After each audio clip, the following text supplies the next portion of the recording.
And I can't hide, 'cause growing pains are keeping me up at night. Hey everyone, before we start this week's episode, I wanted to give a huge shout out to Joseph Cafazzo, our newest Patreon.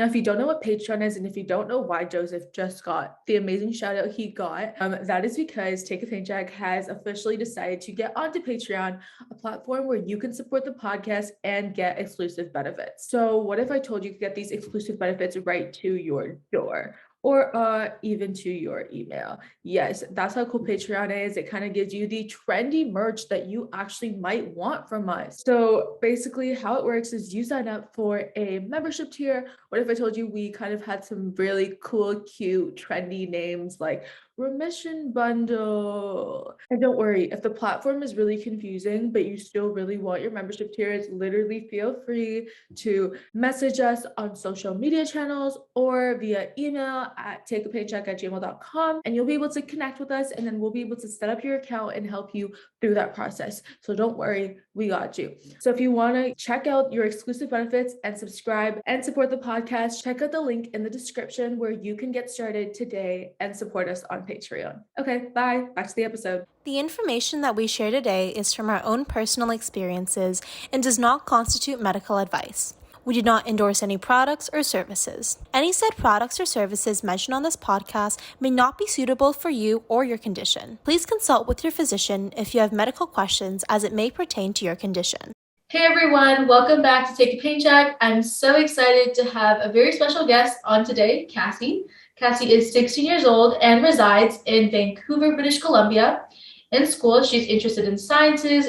She dances competitively 15 hours a week. Wow. She is the name Cassie behind Cassie and Friends, which we will talk more about later. Hey Cassie, can you start off by introducing yourself and your condition? Sure. So hi, I'm Cassie. I'm 16, like you said, and I have juvenile idiopathic arthritis. I was diagnosed when I was, I think, 20 months, so almost 2.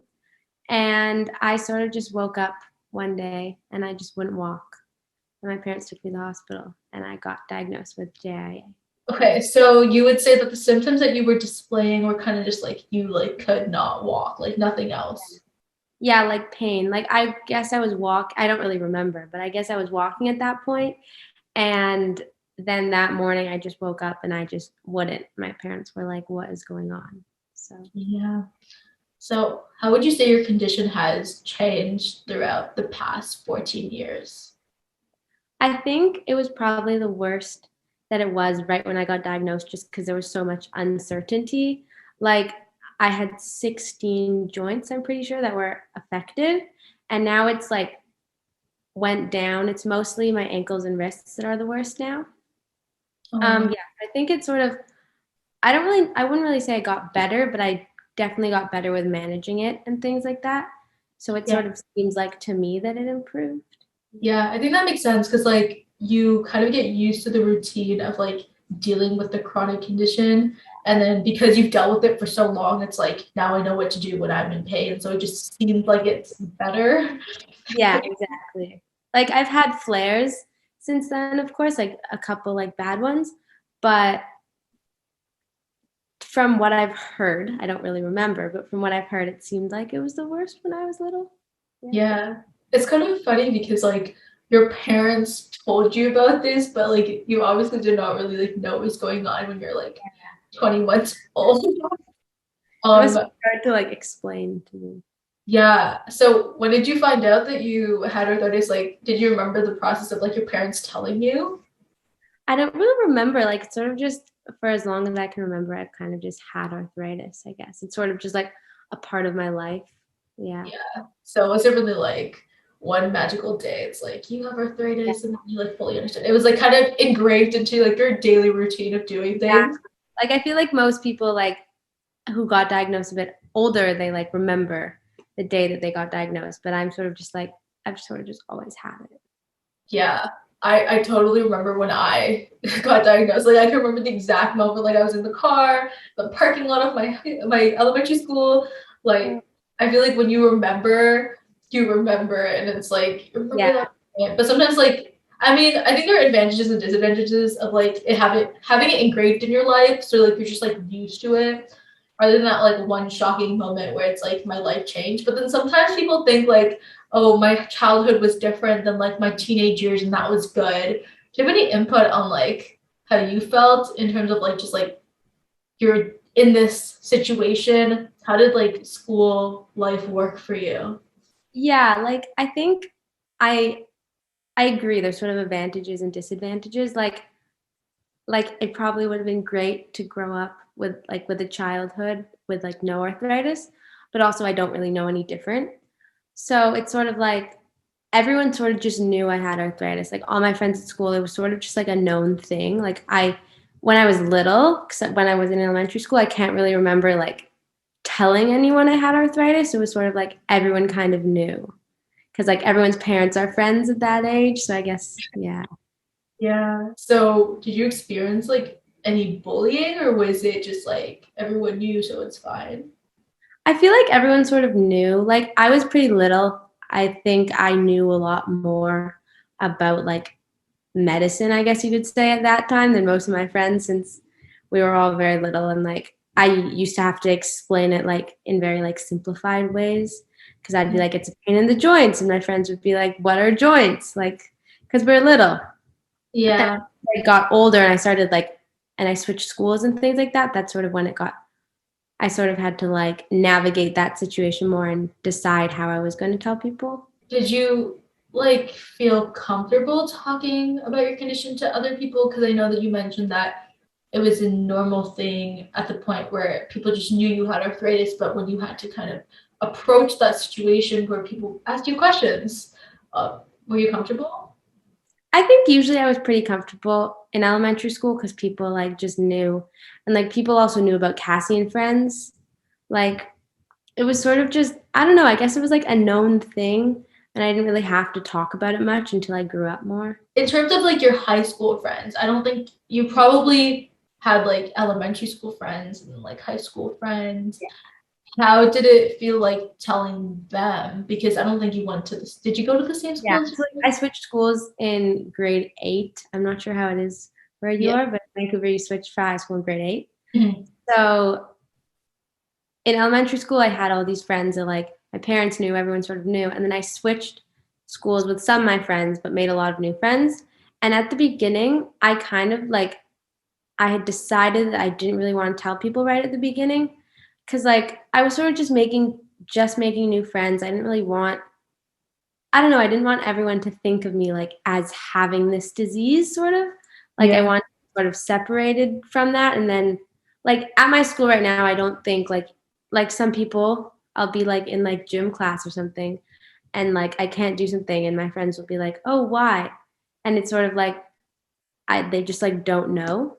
So I think I sort of like my closest friends that I made, I told them at some point like when I was more comfortable and close with them and I think it probably I started telling them around when they were casting friends events and they could like come to those things. So that's how my closest friends at my new school sort of learned about me having arthritis. But then my other friends, it's sort of, I would just tell them if I was in a situation where they needed to know, sort of. Like I'd be in gym and they'd be like, "Oh, why are you sitting out?" And I'd be like, "Oh, I have arthritis. I thought you knew," something like that. So Oh. yeah, it's sort of like, it would be more like in a situation that they needed to know, I would tell them. And I Mhm. sort of think at this point I wouldn't have any problem with everyone in like in my because my grade is small. So I wouldn't have any problem with everyone in my grade knowing, but it's just it like doesn't need to be like I don't need to like announce that to everyone, if that makes sense. Yeah, totally understand. Like, I don't know, my friend told me, which I don't remember, but she told me in grade 8 there was like an announcement about my arthritis and like, because our classes were small, but there's an announcement that like this girl has like a problem and like we really need everyone to help. See, I don't remember that till she told me, and then I kind of got like a flashback that like maybe that was real. So apparently it was announced in grade 8. I don't remember, but like grade 8 was like just not my year. But I understand when you say that like you kind of wait. Like in high school for me, I also waited till like made friends and then found like the right time to tell them. It Yeah. wasn't like, "Hi, I'm Natasha, I have arthritis, let's be friends." Yeah. It was not like that. Yeah. but I understand. But then in university, because I like made this podcast, if you follow me, you'll know indirectly that there is something, but I don't make it so negative. Like you Yeah. really have to like click my post to figure it out. And then if you had interest, you would watch it, right? And then you'd want to be my friend. I think that also shows that like if people take an interest in you, then they will be good friends, blah blah blah. It's sort of like sometimes you're just like you're really close with someone, then that you're just like, oh, they don't know this like big part of my life, sort of. So you sort of feel like you need to tell them, but it just sort of never came up. Like it's kind of weird. Like you're really close friends with someone and then they just don't know. I don't know. Yeah, and then when they do know, I might just be like, "Oh, I'm sorry, I didn't tell you before," and it's like, "Why didn't you tell me?" I understand that. Yeah, it's weird because like one of my close guy friends, I told them like off the bat. Literally, he always used to ask me like why I was sad at school, which I wasn't sad, but I mean, he made like predictions like I had to like go to like accommodation services, blah blah blah, Yeah. and he made that. He was like, I just told him because I was like, at this point, like I feel like you won't judge me. I mean, you're making observations and like you have a question. So I told him, but like everyone else, I kind of like took my own sweet time. And I don't think, and then at that point, it's like everyone in the friend group knew. So it was like I didn't have to like announce it. It was kind of like, Natasha can't do this, so let's do something else because like there's something going on. Yeah. It's sort of like slowly people just like know. And sometimes you're like, how does this person know? Or sometimes you tell them. I don't know. It kind of just slowly happens, I guess. Yeah, I mean, I don't really want to like force it or announce it like you said. But let's talk about support. So your friends are obviously very supportive. How do they support you in your arthritis? To the ones like that do know. Yeah. I think the ones that have known for a really long time, they sort of just like know what to say. Like it's not really they can do much, but they like know what to say to sort of cheer me up or like sometimes even just distraction is the best thing. And then I think some of like my more new friends, they don't really know what to do in those situations, but they're like getting better at that because they've known me for longer now. And yeah, I think it's they just sort of like try and support me in the best way that they can. I think it's sort of hard for them because they don't really like understand, but yeah, sort of just like saying things to cheer me up or try and distract me and things like that. Yeah, the smallest, honestly, the smallest little comments or things can make such a big difference. Like just distraction. I find that so important. Like when I'm mad or like upset about like, oh, my MRI results or like my blood test results, just distraction is so helpful. Like let's like talk about something else. Like, yeah, I want to rant about it, but if we talk about something else, just like makes things feel Yeah. better. I don't know if you feel that way. And also like they'll let me like rant about it, talk about it to them. Like even if they don't totally understand, they can still like try and support me and say like I don't know what they say. It's sort of just like it's like hope you feel better, but like something like stronger than that. You know what I mean? Yeah, sometimes I just don't like when I like rant and then someone's like, "Oh, like good luck," and I'm Yeah. just like, Yeah. It's not a great response. yeah. And I think my friends are so good at just like listening and then responding back with something that like wouldn't make me mad, but like would make me feel better, even if they don't fully understand. Which I think your friends usually get like accustomed to doing that, and I think Yeah, when I you agree. replicate, you usually replicate the same energy, right? Like when they're upset you do that for them. But like arthritis is something that makes you either happy or upset, and they support you in different ways. Like I mentioned in the introduction, you dance competitively, and obviously dance sometimes does impact joints, but sometimes it makes things feel better because like I also do a type of dance. But I just want to know, in your perspective, how does dance really affect and impact your joints and your arthritis? Definitely sometimes it's really hard. Like I'll have to sit out and things like that. Like especially when I have like a bad flare, I'll have to sit out. But my all my teachers at dance know and like they understand, especially when I was younger. Actually, me and my one of these dance teachers, I had this thing. I would like scratch my ear or something, and she'd know that my ankle was sore, so I didn't really have to say it in front of everyone. And then she'd like just know, and she wouldn't like comment on it, and I would like do things less full out and things like that. So that was really good. But now like everyone like knows a dance and everyone understands, and they'll be like, oh, like is this okay for your ankles? And I'll be like, yeah, I'm okay. Or sometimes I'll be like, yeah, I'll just like modify this, do it a little bit differently. And then some days are like bad and I'll have to sit out. But I think when my ankles are good, dance really distracts me from everything. So it's really like important that I have. And that's really good. I think support in terms of like coaches and dance instructors and then peers around you and environment is so important. Because like otherwise you wouldn't want to do it, right? You're in that environment and being in that negative environment is like not good. But I think modifying like dance moves or like routines or anything is so important. And like to allow someone to modify it and for it to be okay and approved is really good. So I'm glad that you're able to do that because I know a lot of people are very against like modifications of like different things and It's like modify, and then usually for like competitions or shows, I take a diclofenac, which is like a painkiller, sort of a stronger one, and I just sort of hope for the best and go full out. yeah, same here though, but like I know what you mean. Like if I'm in so much pain, I'll just like take a Tylenol and just Yeah. be like, okay. Like sometimes where I sort of just am like, okay, I have to like push through and do this competition. It's just 3 minutes, like I can do it. Yeah. And I think you know your body the best. So like the fact that you're making that decision and being able to say like, yes, I'll take this and it'll be fine. And I can still do what I want and still be happy is very good. And most of the time people are unable to make those decisions. So it's good that you're able to do that. You said that you do like modified movements. How do you ensure that all the movements that you're doing are safe for your joints? Like I don't really know how your dance works, but how do you make sure that you're not like hurting it further? I think I just since like I've been doing dance for so long, I sort of have really gotten to know like what will cause me the most pain. Like for example, jumping will cause me a lot more pain than turning will because of like the landing of the jump. So I think I've sort of just gotten to know that really well, so I know what I have to change. Like I would just say it's a day where my ankles are really sore and we're doing like jumps across the floor. I'd just modify them so I am doing just like a rise up on my toe and doing like the leg instead of like actually jumping and doing the landing. So yeah, I've just sort of gotten to know what is best for me. Was there any time where you had like dance instructors that didn't understand, or was everything like always really good?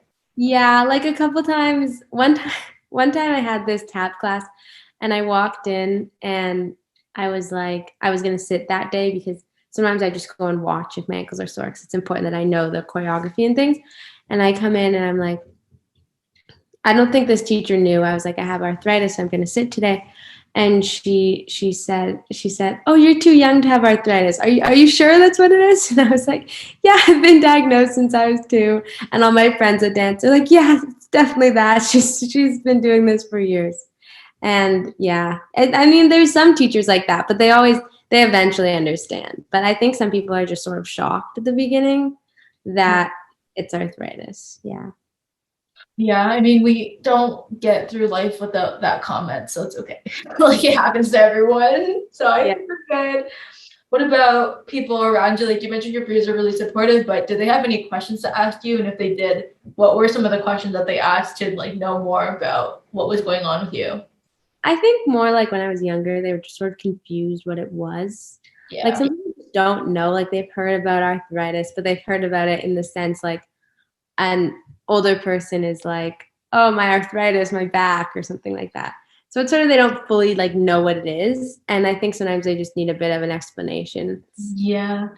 And most people usually stop dance or competitive dancing because of like injuries or like arthritis. What has kind of kept you motivated to continue your passion? Well, first of all, I love performing. So that's like probably my favorite part about dance is the performing part of it. And also just going to class really distracts me from everything. So I think that's sort of like what's kept me going. And I just love it so much. I don't know, it'd be sort of harder to get through all this without it. Like even if I have days where dance makes arthritis harder. Sometimes like dance and like I sing and I find that like arts and stuff like that are like a good way to like escape. I don't know if you think the same. Yeah. So like distractions in a way. Like I've literally just been like studying science all day and I'm just like, I just want to listen to music. Like, where's my music? You know, like you get so stressed in like what you're doing in your daily life on top of having like a chronic illness, and then you're just like hoping that you're able to do something that you love and you enjoy. And I feel the same for like singing too. I think like literally when I'm upset, like I want to sing and that's what I want to do. But like for you, you want to dance and you've found modifications that work for you. Days my ankles will be feeling completely fine, so I can go full out at dance and things like that. So on top of having JIA, you also have celiac disease. I know what celiac disease is, but can you explain what it is and how that really affects you in your daily life? So basically, it's like an allergy to gluten, but a very strict allergy. So no cross contamination. And then gluten is like wheat, barley, rye, a couple other things I'm not totally sure of. And so, I mean, when I was younger, it was a lot harder because not many people really knew what being gluten-free was. But now there's a bunch of options. And like sort of the same thing with arthritis. Like I got it when I was really young. So I don't really know anything different. So it's not too difficult for me. Yeah. That's really good. Like I'm gluten free as well, but I'm also like vegan, so that's a little one step further. But you know, like usually when you incorporate that in like your lifestyle, then you just like kind of stick with it because that's what you've been doing. And so say you do have gluten, which I don't know if you've had gluten by accident or something. What happens? Like a couple times accidentally. What happens? I get a really bad stomach ache and then throw up usually. Oh my, that does not sound that great. Yeah. Like anaphylactic or anything, so that's good. Like no EpiPens. Do you think that the arthritis and celiac is related in some sort of way, or like? Well, like they tested me for it when I got diagnosed with arthritis, so I think they are correlated, and that's sort of why they tested me. I'm pretty sure that is. I mean, yeah, I wouldn't know the answer to that, but I'm just wondering if like I think they are connected. The lifestyle change that you've made is like going gluten free. Yeah. Is that weird to like tell your friends? It's sort of like I just sort of am like, oh, I'm gluten free, and everyone is sort of like, oh, that must suck, and I'm like, it's okay. Like I'm used to it, I guess. Yeah, don't worry. When you're vegan and gluten free, it's like, oh, so do you eat grass? Like, okay, please stop talking. But yeah, I understand. Sometimes it's like I feel so bad for you. Yeah. In general, how have you maintained a positive outlook? Like you seem like a very positive, happy person. A lot of people are, I am, but how have you over like the arthritis and the celiac disease and dance and stuff, like in general, how have you just like always made sure that you're positive? I mean, everyone has their negatives, but I think well, like first of all, I was sort of like raised in that way. I was raised like both my parents, they have a very positive attitude, and they're sort of like you can get through this. Like of course they'll like sympathize with me and things like that, and everyone has their bad days, but I think that's sort of how I was raised, is like to have a positive attitude.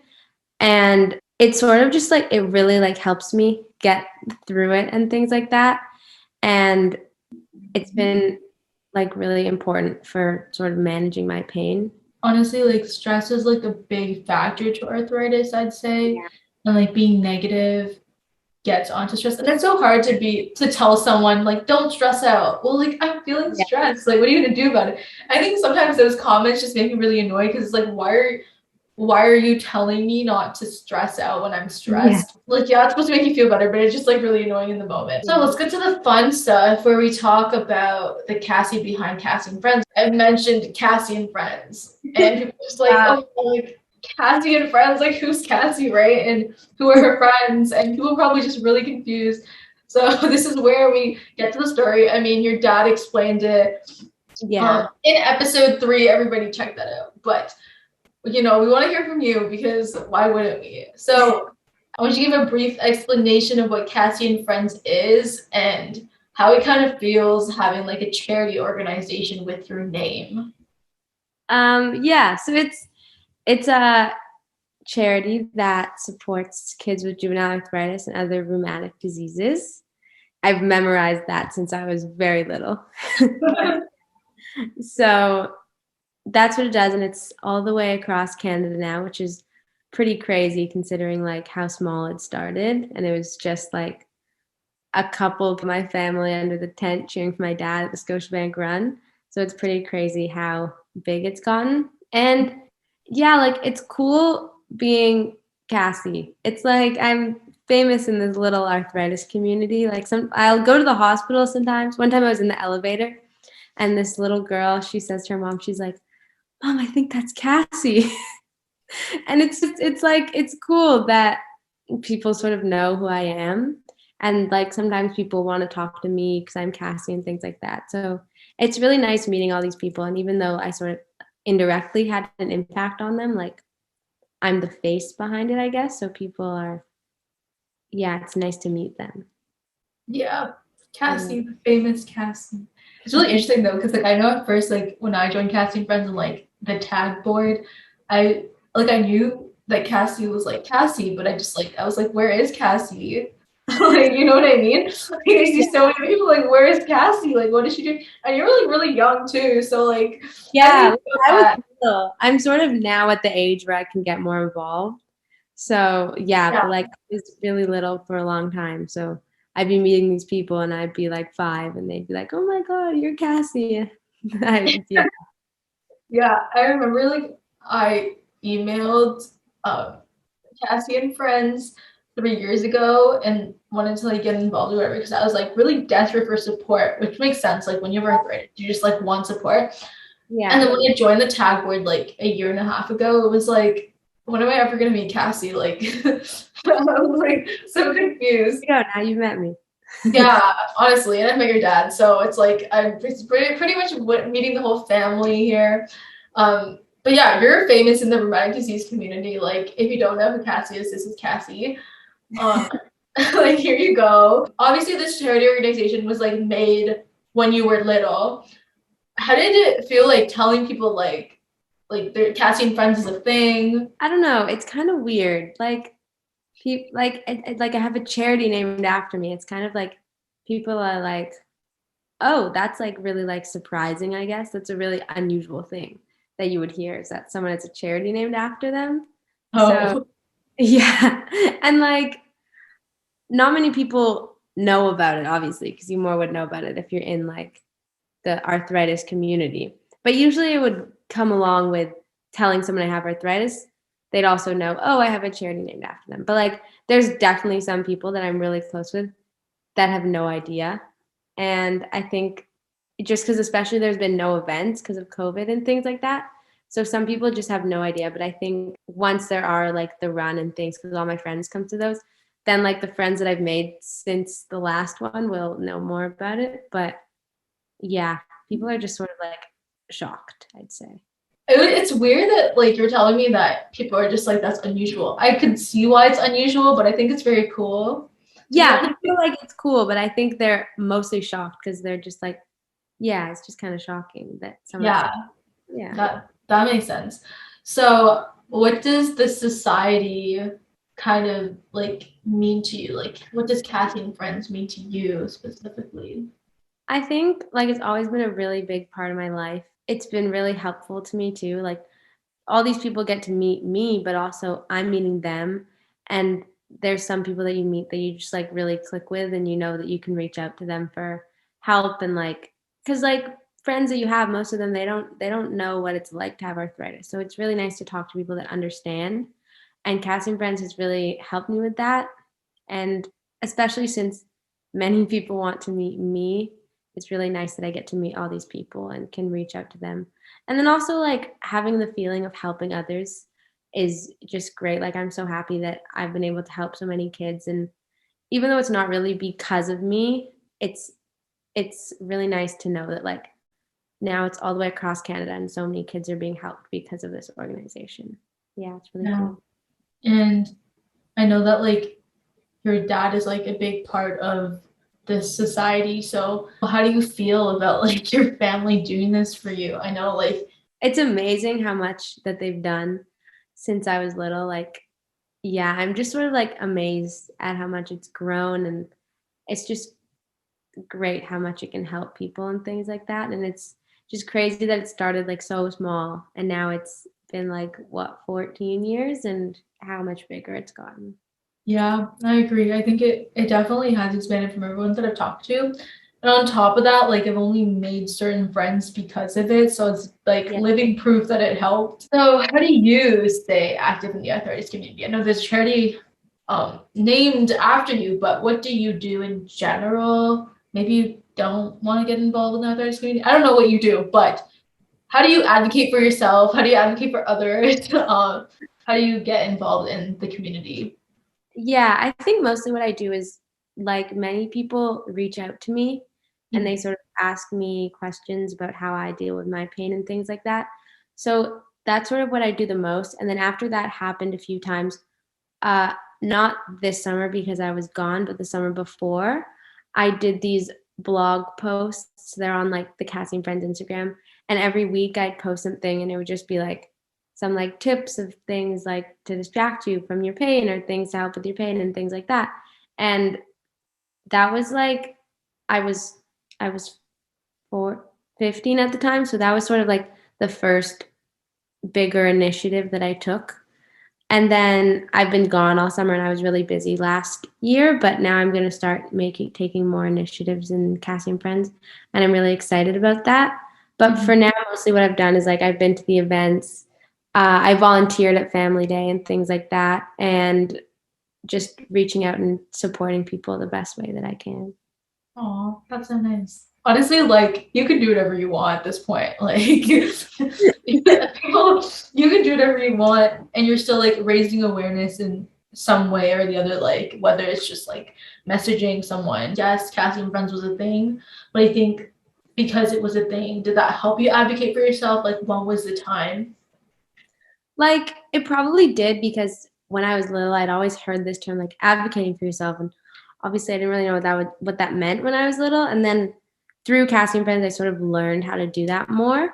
And eventually, I was sort of just like, okay, I don't need my parents to do this for me anymore. Like I can tell my teachers, I can tell my dance teachers, my teachers at school, and when people like are sort of like sometimes people will be like, oh, you should do this, and I'll be like, oh, I tried that, like that sometimes works, but sometimes this works better. And like I've been in situations where people, just because they're older than me, they try to tell me that they know better of how to manage my pain, and it's sort of hard to deal with that. But that has also like taught me that like there are going to be people like that, and you sort of just have to like stand up for yourself or sort of just push that away. I guess that's sort of when I learned that I had to start like standing up for myself and actually explaining to people what like my condition is and how I deal with it. Yeah, when you get into the routine of kind of explaining and like having that first step of like advocating, then it's just like it's a normal thing. Like it's not even called advocating, it's just like a normal part of like Sort of have like your little speech memorized and you say the same thing every time. honestly, yes. Thank you so much, Cassie, for coming on to the podcast today. I really liked talking to you and enjoyed our discussion. We've talked about so many things like who Cassie actually is because people were confused, but now they know and they don't have any more questions because they would have watched this. Support how Cassie and Friends started, your arthritis journey, school, all the fun teenager stuff that we both go through on a daily basis. But yeah, everyone like, comment, subscribe. Check out Cassie and Friends social media channels. Check out Cassie's social media channels. I can't hide, 'cause growing pains are keeping me up.